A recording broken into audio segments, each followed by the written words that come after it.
Hello, students. In class today, we did an in-class worksheet that I just wanted to look over with you, a little bit of more practice on photoelectron spectroscopy or reading PES data. So the first worksheet that we did in class has a page that explains how to read PES graphs. Feel free to read that if you're not sure. Then it asks a couple of questions about PES graphs. Since we've been doing this in class, I'll jump straight to those. The position is determined by the force of the nuclear attraction.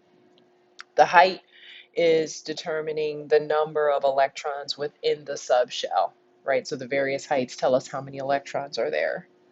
The distance of the energy level from the nucleus is important because energy levels close to the nucleus have a higher binding energy, which means the amount of energy that they're being held to the atom by, or ionization energy, which means the amount of energy that would be required to remove that electron. So binding and ionization energy are two sides of the same coin, right? If something is bound by 10 joules, that's its binding energy. And if 10 joules is required to remove it, that's its ionization energy. So when we read these graphs, they're a little different than the ones we had in class because sometimes the graphs are very wide, wider than a piece of paper. So they may be broken up into segments. You see the x-axis goes from 0 to 10, 10 to 100 it continues, and then 100 to 500. So this is one long continuous graph. So I strongly recommend that when you're reading these, you look at the x-axis first and determine where the nucleus is located relative to these peaks. And remember, the nucleus should be located at the high binding energy end of the graph, right? Because the electrons that are closest to it are the ones that have the highest binding energy, the ones closest to the nucleus. That means this represents the 1s2 peak. Continue to read the graph backwards. This would represent the 2s2 peak, 2p6. You see sometimes the graph even gives you the peak height just in case. On these long repetitive graphs like this, the peak heights aren't as easy to read because their peaks aren't right next to each other. 3s2, and 3p1. So that is how we read those. And there are a couple of other graphs on here that I want you to try. Let me know if you have any questions about them, but essentially not all PES graphs look the same, and I don't want you to be shocked if you see some that look different. For homework, the worksheet is called Advanced Periodic Trends. It's the type of worksheet that you should just kind of be able to do with a little background knowledge and some gumption, I guess. But I understand that our background chemistry for this class is a little broad. So it may be helpful if you have a primer. So it says describe the relationships of the three elements. And if you were to check your periodic chart, you would see that sodium is in the third row. Aluminum and chlorine is also in the third row. So these are all in the same row. And if you take a look at the periodic chart, you can complete the first part of the table, right? The atomic numbers, the number of protons is the atomic number. The number of electrons for every neutral atom should be equal to the number of protons. And the number of valence electrons, remember the word valence means outermost. So for this first one, there's one valence electron, but here there are 3, and here there are 7 valence electrons. So that's what we'll write in the chart. Now it only said do rows 1 through 3, so we've done that and we can move on. Consider the charge and location of the protons. Indicate on the drawings the total charge provided by the protons. So the protons provide 11 units of charge here, 13 here, and 17 here. That's what's holding the electrons to the atoms. They're attracted. The number you just added is called the nuclear charge. Well, that makes sense because it's the sum total of the charges within the nucleus. The only thing within the nucleus of the atom is protons and neutrons. Protons have a positive charge, neutrons have no charge at all. So if you add up all the charges in the nucleus, that's really just the charges of the protons. And so we call that the nuclear charge. The valence electrons we've already circled. The shaded area refers to the core. It says the shaded part of the circle indicates the core. It's the nucleus and the non-valence electrons. So how could a core charge be calculated? That's something for us to consider. Well, the core charge is the charge within this region alone, not including the valence. So everything within this circle. Well, what would that be? It would include the plus 11, and it would include the negative 10 electrons that are within that shaded region. Here it would be plus 13 and the negative 10 that's within that region. And then here plus 17. So the core charge would essentially be plus 1, 3, and 7 for each of these respectively. So that's the answer for number 5.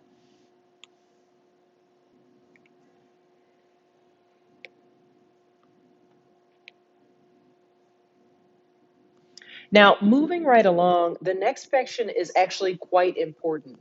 It says that the valence electrons are influenced not only by the attractive power of the nucleus, but also the repulsive power of the neighboring atoms, the neighboring electrons, excuse me.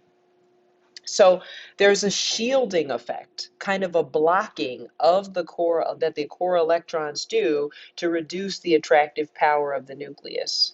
The pulling force that those valence electrons actually feel, since they're outside of the shielding electrons, is called the effective nuclear charge. It's not exactly the same as the core charge, but it's really similar. So if we take a look back at our table again, core charge is approximately equal to the effective nuclear charge. So while the nuclear charge may actually be 11 here, the effect that it has on the outer electrons is like that of a plus 1. The effect that the nucleus has here is like that of a plus 3. The effect that the nucleus has here is like that of a plus 7. So you see, the attraction here is actually not that strong because of the shielding that's occurring in these shaded regions here. These electrons are repelling, and so they have the capacity to kind of block the attraction between the outer valence electrons and the inner core to which they are attracted. So which one of these has the strongest force on its outermost electrons, is holding them with the greatest amount of energy? It would be this one, right? Because it has an effective charge that's 7. This is holding its electrons less strongly and even less strongly. So I think number 7 asks you to draw arrows, and that is how you draw the arrows to show, I'm sorry, number 6, to show the charge and the pulling. So what happens to the effective charge as you go across from sodium to aluminum to chlorine on a periodic chart? It becomes larger, a greater effective charge from a lesser effective charge. And so what that basically means is that chlorine is pulling stronger on its outer electrons than aluminum is, and or than sodium is. Now, the next part, and this is where I'll stop, I just wanted to point out that some of these terms you may not have been familiar with. So I copied and pasted from the glossary of our textbook what these terms actually mean. So this question says, explain that same trend in terms of these vocabulary words. So as you go from left to right on the periodic chart, what do you think the impact is on ionization energy? Remember how much energy is required to remove an electron. Which one of those three would be hardest to remove an electron from? The first one with a core charge of plus 1, or the last one with a core charge of +7. So the higher ionization energy tends to be in elements that are on the right side of the periodic chart. That's our first periodic trend that we can see. In fact, one of the elements that is most difficult to ionize is helium. It's all the way on the right side of the periodic chart. It has a strong hold on its electrons. Its nuclear core charge is essentially, there isn't any. There aren't any valence electrons. So it's holding really strongly to all of its electrons. And if you wanted to make an ion out of helium, it would take a lot of energy to do it.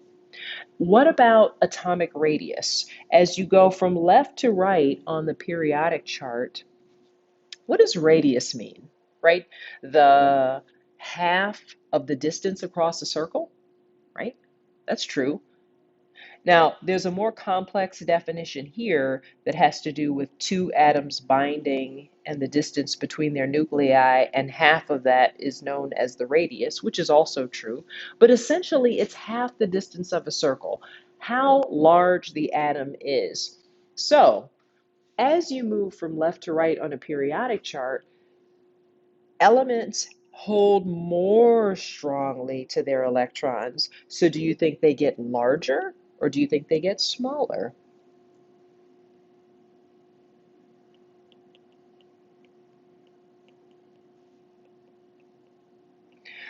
Elements get smaller as you go from left to right on a periodic chart. In fact, helium is the smallest element on the periodic chart because it has a very strong pull on its electrons. Whereas if you move further left, since the effective charge is smaller, there's less of a strong pull on the electrons and the elements are larger. The atoms themselves are larger. Finally, electronegativity. This is the tendency of an atom and a molecule to attract shared electrons. So imagine if two atoms are sharing electrons, but one is attracting them more strongly. It's not sharing evenly, it's dominating the sharing. Again, that means that it has a stronger pull on not only its own electrons, but any shared electrons that are around it.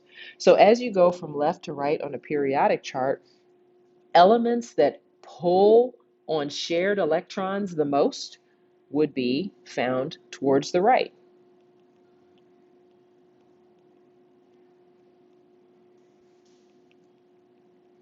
And again, it's because we've been able to see that the core charge is higher, moving from left to right.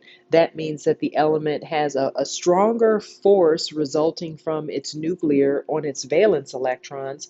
And so it can pull strongly on its own and it can pull strongly on shared electrons. The other sections are very similar. Go through those and use as much of that same type of reasoning to try to